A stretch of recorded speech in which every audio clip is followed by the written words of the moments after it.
All right, welcome everybody to our Customer Spotlight webinar that we're doing this week. Our Customer Spotlight this week is focused on one of our customers called Accuquote, which I will introduce you to our two gentlemen joined here on this webinar here just shortly. But thank you for joining us. We're really happy to introduce you to Accuquote and all that they're doing. To start off, just a couple housekeeping items. As always, our webinars are meant to be educational and informative to help your business in a variety of ways. If you haven't had a chance to watch one of our recent webinars and you want to find them, you can find them on our YouTube channel, which we always post, or we'll post a link to our YouTube channel in the chat down below. So click the little chat button. Jen, our marketing director, will post that there. We always post these and record these on our YouTube channel, and so if you for some reason you have to jump off and you're really interested in the content, just come back to our YouTube channel. If you are currently watching this as a recording, please click the subscribe button on our YouTube channel, and then you'll get notifications when we have new webinars and new videos that we record. Please feel free to post any questions within the chat as we go, or the QA button down below, and we'll try to get to all those at the end of the webinar here.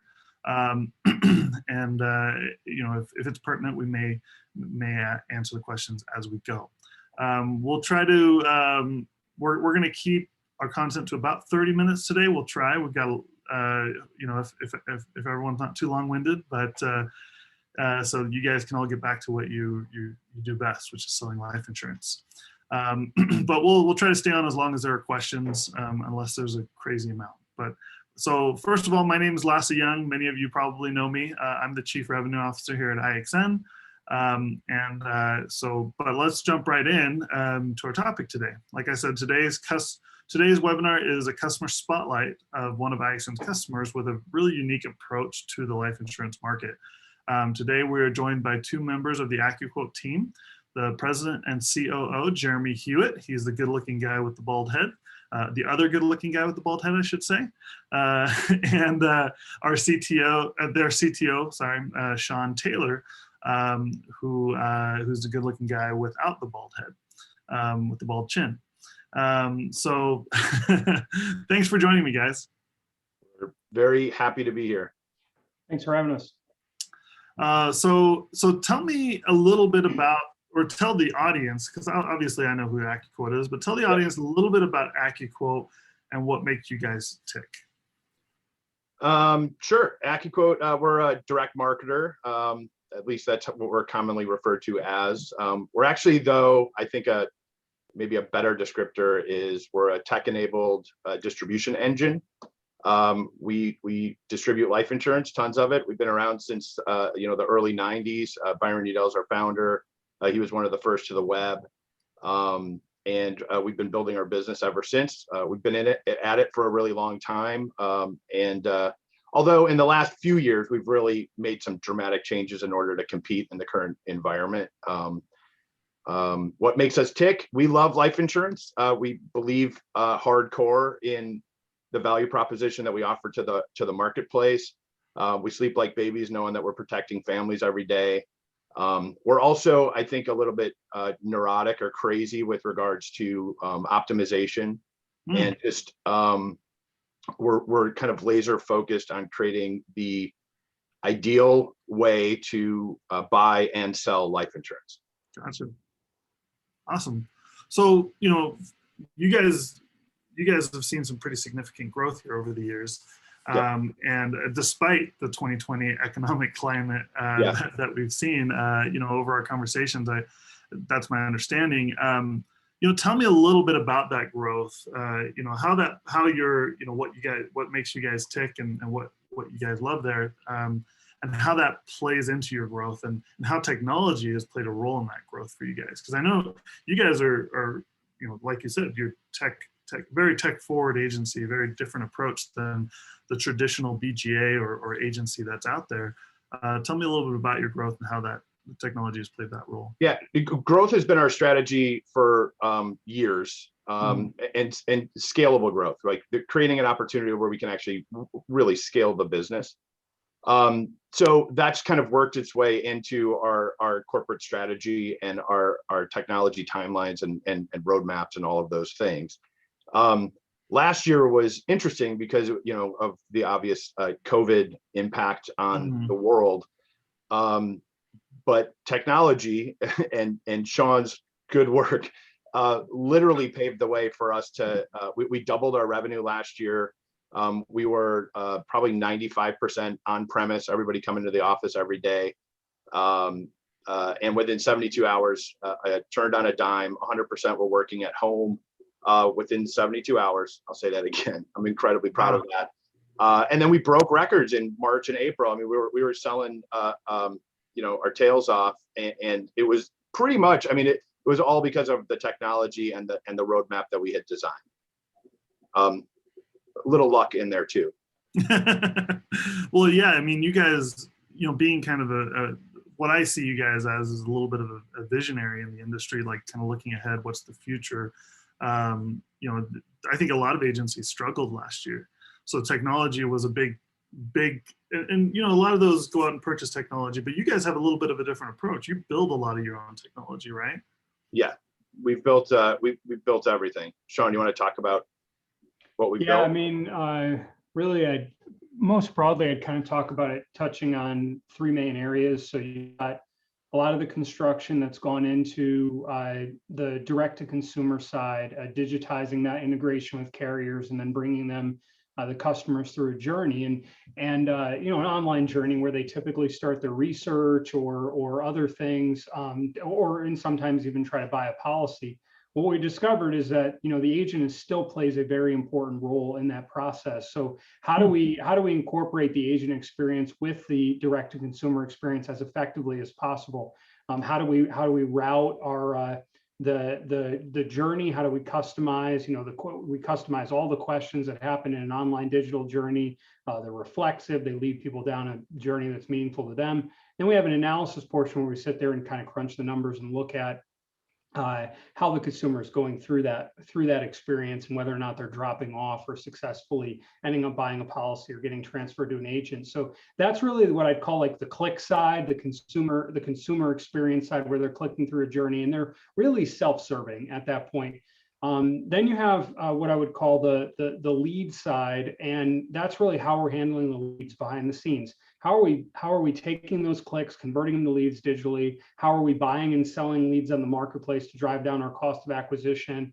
And what leads and how are we putting them in front of agents in the best possible way, so the right consumer gets matched up with the right agent to get the best protection for themselves. So that's probably the second piece, is how do you handle those mechanics happening behind the scenes? And the third one is really the agent experience. Really the agent experience, and then handing off into the back office fulfillment piece. And so we've built technology that goes across all three of those pieces. It handles the consumer side, the lead handling side and marketplace, and then the basically back office, the call center, back office fulfillment, and optimizes their workflows there as well. So that's probably where we've concentrated 80% of our time. And like Jeremy alluded to, in addition to that, we've done some other things to make us operate a little bit better as a virtual agency as opposed to a brick and mortar. So you guys are, yeah, that's awesome. I mean, it's a huge undertaking, right? So you guys are not just an agency. You guys are almost more of a technology company than you're an agency, and you just happen to focus on life insurance. It seems like one way of looking at it. Sure. Yeah. I think the pivot there from that mindset is probably a lot of what opened us up. Jeremy's saying well, the technology helped us get there, but I think you've got like a good distribution engine and really strong agents set up, and then it's almost like you have pent up growth. And then when we were able to install that technology and set that technology up correctly, it really unlocked our ability to scale up a lot faster, add more agents, get them onboarded faster, get better leads in front of them, and grow the business. So you guys work with like, you guys have agents that work through you and use your platform, the technology build, as well as kind of selling directly, right? Tell me a little bit about your kind of approach to the market. like what, without giving away too much secret sauce, what would you say makes your approach to life insurance different from your competition, and some of the other agencies that are out there? I mean, I think it boils down to our focus on optimization. I think that's a huge piece of it. This has been years in the making. And the world has gotten tough. I mean, there's been a ton of money flowing into the system. There's a lot of people that are chasing top line customer, cost of acquisition is going through the roof and has been for years. So we've been just kind of behind the scenes organically, flipping switches and dialing in levers and working through pretty much every single level of the funnel in order to find opportunities to optimize. And so that's been, I think, that's actually, I can say kind of definitively, that's why we're still in business in this current state. Right? It's really tough to make money in this industry right now. Well, not only are you currently in business, but you're growing pretty significantly. Yeah, but had we not done all of that stuff, there's no way we would be able to compete. We just couldn't, because we do need to make money. That's our goal. Yeah. And then with the technology, we're playing with all sorts of different sorts of models. We have some downline partnerships where people are working through our contracts and within our portals and using parts of our technology. We've got kind of an independent agent side where 1099s are getting on board. And there's all sorts of models just within that one segment. And then on top of that, we have, kind of our instilled agent base, which we've had for years. So for those who are, watching out there, we've got probably got a mixture of carriers and agents and agencies out there. So you actually, even though you've built your own technology, you actually work with agents and agencies out there and help them with some of your technology as well, right? Yeah. Yeah. So if there's someone who's interested, they can come talk to you and yeah, sure, give us a call. Tap into that. So I want to give you a chance, let everybody know that hey, you guys are really good at this stuff, but you're not just saying, hey, we're just going to use it. You've got some options to distribute that and help others as well on that. Yep. Yeah, no doubt about it. I mean, that's how the platform was designed, to help us take on downline partners more effectively and grow the business that way, in addition to sort of the traditional organic growth. Awesome. A question came in. We'll get to this at the end. It was someone anonymous just asked about the future of, and we'll get to that here towards the end. So just FYI. But let's move on to our next question here. So you've been a client of IXN for a couple of years. Tell us a little bit about your decision to move forward with IXN and what drove you to that decision. From the business, on the business side, it was a pretty easy decision. I mean, we had a need, and you guys were easily able to fulfill it. So I kind of have to defer to Sean, because really this kind of a decision comes down to his area of expertise, as well as yours, which is the technology, the integration, and all of that. So, and actually, before he does that, just for the viewers who are out there, just so everyone knows, with the IXN platform, we've got different tools. We've got our out-of-the-box solutions that are plug and play. We've got APIs. We've got some different solutions. So Accuquote is currently using the IXN APIs because they build a lot of their own technology. That's one of the things that we pride ourselves on, is the ability to facilitate your workflows. And if you just want to control the user experience and UI, we have APIs for that. So just so everyone understands kind of where you guys sit in the IXN product suite. But yeah, go ahead, Sean. Yeah, I mean, essentially, we were looking for a solution that was very lightweight, that was easy for us to be able to integrate and wrap our technology around, that gave us exposure to carriers and to carrier, like real-time carrier quoting. The solution that Accuquote was using historically was more hard metal, out of the cloud, not in the cloud. And required a lot of sort of manual work to get it set up and running. And we looked at our platform and leveraging APIs to be able to connect and then wrap that into it's our look and feel, it's our whole system, whether it be on the consumer side or the agent side, and being able to integrate that with our own feel was really, really important to us. And after evaluating probably a half a dozen potential options in the marketplace, it became really clear that IXN offered that lightweight capability, a good team, and the breadth of integrations from a technology standpoint and a carrier data standpoint that would be able to make us successful. Awesome. Thank you for that. I mean, that's really what we try to do is, for companies like you guys, we try to facilitate different models, right? So, if you have a model where you want to build your own UI and you want to control the user experience like you guys do, where you want to be able to adjust things as you go and really learn from it, that's one thing we've tried to do. So from a business perspective, outside of the technology, which is more like Sean's area of expertise, right? But from a business perspective, over the years, IXN has grown and changed a bit. We still see ourselves as a small company, and I like to think that we provide a level of service that eclipses some of our competitors and the larger companies in the industry. But there's agencies listening to this webinar who, they might be considering adopting IXN. So I'd like to hear from your perspective, Jeremy. What has your experience been like working with IXN over the years since you moved over to our platform? No, that's a really easy one. I wouldn't be here if I didn't like what you guys are doing, and I gladly will give you the plug. You guys have been awesome. I mean, you, Lass, have been just amazing to partner with.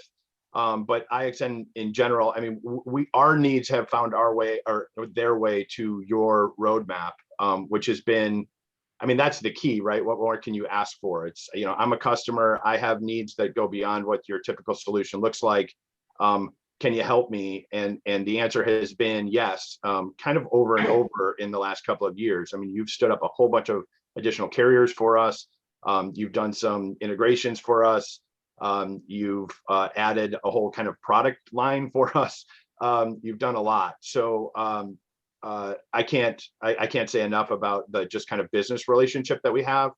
And I know, I mean, Sean, I know you have some strong feelings about what it's been like to work on the kind of technology side as well. Yeah, absolutely. I think it probably comes down to one real factor word there, and that's probably risk. When you're in the technology, and for those of you that have done any technology work, whether it's as simple as doing something on your website for basic integration to a full-blown setup like we have, or anywhere along the in between, risk is a major factor. When you decide to adopt a new carrier, it's a big factor. You get tangled up with integrating with their team, their API, whether you're buying leads, whether you're integrating with a product or the carrier, whether you're trying to do something with a third-party service provider like IXN. Risk is pretty important from a technology standpoint. It can turn from a 2-week estimate into a really giant one just based on whether or not it's a good team that you're working with on the other side, whether or not they have clean documentation, whether or not their technology works as it's supposed to. And that's what IXN's provided us, and it's been a really rewarding experience working with them. I think their background, pre where they are today, had a little bit of a software development background. So having our technology team work with them, they were really speaking the same language. So it was a lot different than a lot of the SaaS providers you see that are more insulated in their thinking, or even on the carrier level where you're dealing with a behemoth and a little tiny technology department that's trying to whip up integrations. IXN provided like really great points of contact. I've had developers on our team come back to us and say, could we work with more partners like IXN in the future? Because it's giving them a better confidence in their estimates, and they think the technology is really fun to work with. So when you can get a developer excited about something you're doing on the business side, you definitely have a win. So IXN provided that from a technology and customer service standpoint. I don't know if you guys have tried to integrate with some of these lead providers before and their APIs, but they can be really messy. Again, the API piece, I can't speak enough about it. It's clean, it's fast, it's reliable. I don't think we've ever had any major issues with it going down. It's worked really well. So kudos on both the performance side and the customer service side for the team. Oh, well, thank you. I'm glad to hear it wasn't just because Jeremy thought I was extremely good looking, And your love for craft beer. And your love for craft beer. Yep.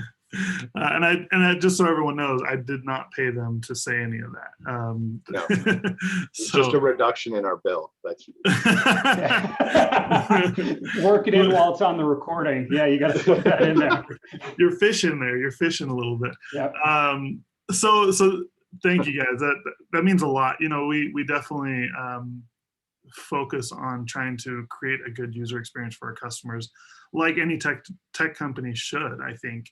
But unfortunately, we've seen people in this industry not provide that, and for a long time. And a lot of it's because it's a hard industry to break into as a tech provider. I mean, it took us a while. We had hiccups over the years, but it took us a while to get to where we are today, and we feel like we have a pretty good platform at this point. So yep. Thank you. But thank you for sharing that. I think it always helps to share your perspective, because I can sit here and tell people all day long that we have the best platform, we have the easiest documentation to work with from a development standpoint. We're awesome people. I think that kind of goes without saying, but hearing it from you, I think, helps people really get an outside perspective. So thank you for that. Yeah, from a third-party service provider standpoint, they all say that, right? Like they like literally get on any sales call and they're like, yeah, we can do that. Great documentation, etc. This has been one of the reasons why I was, happy to jump on this call. Is it's actually they did what they said they were going to do, and then some, which allowed me to look better, to Jeremy and the team when we're presenting the technology. So, win for me, win for the developers. So it's all great stuff. That's true. I mean, I'm a sales guy, right? But so you always sales folks are always going to say we're the best, and we can do it for you. But hopefully they're being real.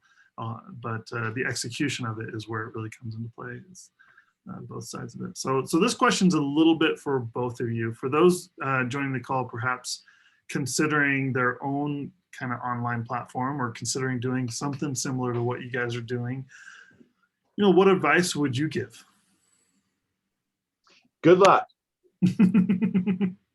I mean, that's a tough question. There's the advice that I would give is pay attention to optimization. Life insurance is bought, not sold. Agent participation is a critical. And if you're serious about it and you want to geek out about it, just give me a call. It's a heavy lift, no matter how you cut it. There's 1,000 levers, which I kind of talked about a few minutes ago. There's a lot of work that's required in order to get something like this set up. And you need a team that completely and fully understands it and is immersed in it, and kind of got that laser focus on doing all of the little things in order to make sure that at the end of the day, you're operating in a way in which you have the opportunity to create a great customer experience, create a great agent experience, and actually fulfill on the from soup to nuts, and actually put policies in force. Yeah, I mean, honestly, what I can't remember the saying, but anything that's worth doing is generally not easy, right? Yep. It's a hard thing to do, and but it's sounds like it can really pay off if you do it right. Well, it can, it can, and it does. And there's probably people on this call right now that are crushing it right now. But it's not an easy place to play. You have to be somewhat of a glutton for punishment and be up to the challenge, because it's very, very challenging. I love challenges, though. I love competing. The industry gets hard, and we put our heads down and try and figure out ways in order to overcome our obstacles. I can't imagine coming in at this moment, though, without all of the kind of experience that we have behind us. So it would be tough, personally speaking. Well, yeah, you guys have been in business, what, 20, 25 years, something like that? Yeah, for a really long time. Yeah. So you have a lot of life insurance experience, a lot of growth experience, a lot of technology experience, but over the last couple of years, I think you really focused more heavily on the technology, right? Yeah, we've been pushing really hard for the last, well, this is our, I guess, 4th year pushing really hard on the technology side. I mean, we've reinvented our business entirely, starting back in probably 2000s, late 16, early 17. Gotcha. Yeah. But a lot of that knowledge from before you reinvented has been valuable in Critical. Yeah. determining your path forward. Yeah. Sean, anything you would add to that as far as advice? You know, what would you say is the most difficult part of building a business with an online presence, for example?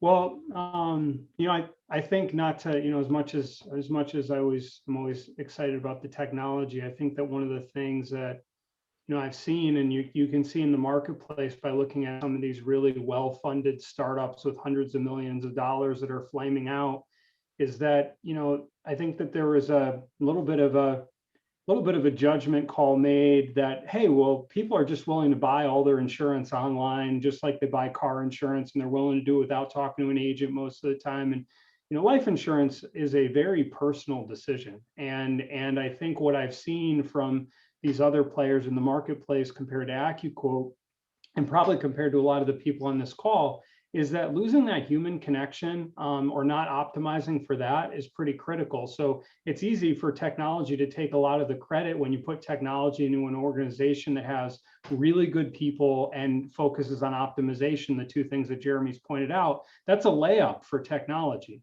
What I would encourage people to do is don't forget about that piece. Don't go, hey, I'm going to go get this technology and, boom, it's going to make me really successful. I think that people focusing on digital distribution only have gotten really beat up in this environment, and even before COVID, just got really, really destroyed in the life insurance industry, because when people want to pull the trigger on something, they want somebody to tell them it's going to be okay. And I think that that's part of it. So the better you can do at focusing your technology investment on making your agents better, on putting better leads in front of them, putting better scripts in front of them, putting better quotes in front of them. That's really the opportunity here, is putting technology in front of a good team. It's not replacing the team with technology. And sometimes I think even from the carriers in the distribution environment, you might be getting a little bit of pressure to go more and more digital. Just don't forget about the people and the optimization there along the way. Awesome. Thank you. Yeah, I love that. That's definitely been what we've seen as well, is you combine the right technology with good agents, and it's a winning mix for sure. So last question here that I have, and then we'll open it up to questions for the audience here. We've got a couple questions that have come in that we'll answer here, but one of the questions that came in was, can you talk to us, Jeremy and Sean, on where you see the future of the agent model and where you see the growth in the segment? And my question for you guys was, last year really accelerated a lot of initiatives, which I think many distributors and carriers weren't quite ready for. Yep. None of us really saw this coming, right? None of us saw COVID coming, 2020, everything that came along with it. And I really haven't seen it slowing down so far. I mean, we're opening up more, right? But I don't see the initiatives slowing down. I feel like it accelerated a lot of the initiatives, and people are sticking with that, which I think is good. But where do you see the future of the industry and kind of life insurance sales in general? For example, like over the next 5, 10, maybe even 20 years, where do you see it going, and how are you positioning yourself for that future? I think that there's so much to unpack there. It's kind of crazy. Starting with, last year was crazy. We saw everyone moving. I mean, let's be honest, our industry is pretty antiquated. We are slow moving, and a lot of the kind of startups and folks that are interested in technology have been doing their part to try and advance it. It's kind of been the distribution and BGA side that have been advancing at a quicker rate, though, than the carriers. But even for us, this was a monster. COVID helped us tremendously, because I know for sure that we would have taken months and months and potentially a year to move to an all remote agent model. this forced us to move the entire company to within 72 hours. We never would have even considered moving our operations teams or our marketing teams or our accounting, folks, or, we wouldn't even have thought of doing that. Yet we did it. We were forced to do it, and we're really thankful for that to have happened. On the carrier side, we saw them, open, just make some good common sense decisions that they otherwise would have just been a little bit reluctant to make, if I were to, guess. Like letting probably more than a little bit. But allowing customers to DocuSign forms, like that's a basic thing to us in the business world that are signing contracts via DocuSign every single day. But for carriers to allow customers to buy using DocuSign, that was a tough decision for them. That was something that they were reluctant to do, yet they did it. And a lot of them, opened up their guidelines with regards to exam requirements and things along those lines, for the obvious reason, right? If examiners can't go and examine potential customers, then we're not getting exams done, and they're going to stop writing life insurance altogether. So there was a lot of kind of we forced that, COVID forced the issue. I'm hoping that that's going to stick around. I will tell you, I actually have seen it go a little bit backwards. I have seen carriers that adopted DocuSign roll back DocuSign after things freed up a little bit. Sure. Okay. And tighten up their underwriting criteria a little bit again.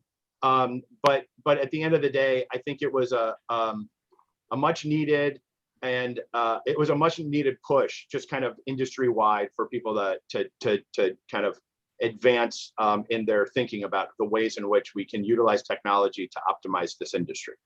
I think that's huge. I think that's a great thing, especially when you consider, a huge portion of the industry is face-to-face, shaking hands, kissing babies, sitting down at the kitchen table and selling life insurance. This made that very difficult, obviously.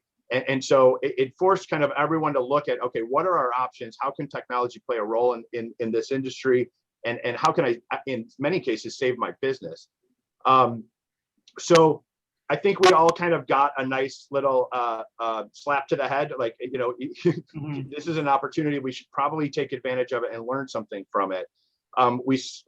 So looking forward, I've honestly, 20 years that's a long way away. I'm not sure what's going to happen within the next 20 years. I can tell you that the three things that I'm most interested in right now and going into the future is how to best utilize technology, how to best utilize data, and then the other thing that I think is really something to pay a lot of attention to is the cost of acquisition, just because there is a ton of money in this space. There's a ton of people chasing top line.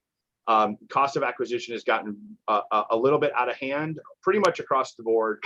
And we're in a kind of, assuming that profitability is an end goal, we're pretty much in a may the best mousetrap win type of a scenario, where all those little things are going to become really, really relevant. Stepping further down the road, there's all these other questions. Is Amazon going to start playing in our space? Are they going to make a big splash? Is Google going to make a go of it? Is Apple going to make a go of it? Is blockchain going to enter the space? There's an enormous amount of variables that I'm not sure which way it's going to go. I can tell you what I'm working on and what we are working on, which is best customer experience, best agent experience, optimizing the opportunities that we get, right? Just optimizing every lead, optimizing every sales interaction, optimizing every policy that comes through our funnel, making sure that we're taking in and converting as much of our traffic into paid business, so that at the end of the day, we can support our mission, which is to protect people with life insurance, as many of them as humanly possible. So that's kind of where we're at. It's, from a data perspective, I think there's a whole nother element there, which is data has become it's playing a larger and larger role with regards to underwriting decisions. That's a variable that could really disrupt what we're doing. If we move from the consumer shopping for quotes to shopping for their best offer, based on pretty much just data, that could be that's going to be a transformation that is going to require a lot of people to scramble and figure out how they're going to respond to that. So it's another idea. I don't have all of this stuff all worked out yet, but we're working on it. Well, thank you. Yeah, I wanted to make sure I know we're 5 minutes over time here, but I wanted to hear kind of what you had to say on that, because I think that's really important. So thank you for sharing that. But thank you guys very much for joining us. We'll stay on here for a few questions. There are a few questions that have come in, so we'll start with those. But if anyone has any questions that's joined us, feel free to ask them now. And we'll like I said, we'll stay on here for a couple more questions. We already answered a couple of them as they came in here. A couple shout outs here. Rose Sladek says, good stuff, gents. So hi, Rose. Mark Wheeler as well said, great seeing the Accuquote team. Hey, Mark. But a couple questions that came in. Is your service turnkey? But, focus on questions for the Accuquote team here, if there's anyone who's got questions on what they're doing and their approach. But I'll just answer a couple questions here. Is your service turnkey? I'm not sure if they're talking about like your lead stuff, or if they're talking about our quoting engines and that kind of stuff. It was from George. George had to jump off, but so with what Accuquote is using with us, that's the Life Quotes API that requires them to do a lot of development. That's not a turnkey solution for as far as IXN goes. With our, we have some other out of the box that are more turnkey type solutions. So George, I'll reach out to you and we can talk more about that. With your guys' solution, I mean, you guys have built it so you can stand it up pretty quickly. It's a pretty, you can scale pretty well now, right? The way you built your technology. Yeah, I think from a technology standpoint, just referring back to those 3 buckets I mentioned at the beginning of the call, we have a white labelable customer experience engine. So for the digital distribution piece, quoting, and the sort of journey routing, that standpoint, we've worked with other agencies, we've worked with brands that want to be in the life insurance space or think that their brand correlates well to life insurance sales. And we can stand up a white label thing in a couple weeks to get something stood up along that. And that integrates with IXN's Life Quoter. And so we've had success with that. From a lead marketplace standpoint, it's a pretty turnkey solution as well. Like if you wanted to get involved from a monetization point, accessing Accuquote's buying and selling power on the lead side, we have a pretty open API that will allow partners to work with us pretty fluidly. On the agent side, it's a little bit more complex from a stand-up standpoint, because we have to understand the business relationship, how you work as a downline partner, or are you a downline partner? How does that work from a technology implementation standpoint? And that can really run the gamut of really fast and easy to set up to, we got to work out a broader business relationship to get that done. But that's that really covers it. But the platform was built with that in mind to help us succeed by helping our partners be more successful. So. And IXN is in the back end and the front end of that. So, So another question here thank you for answering that, Sean. Another question that came in: What lines of business are you guys in?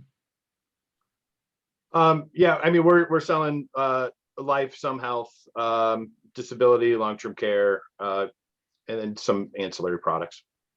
Okay, so you're spanning a few different product lines. It's not just life you're doing. Not just life.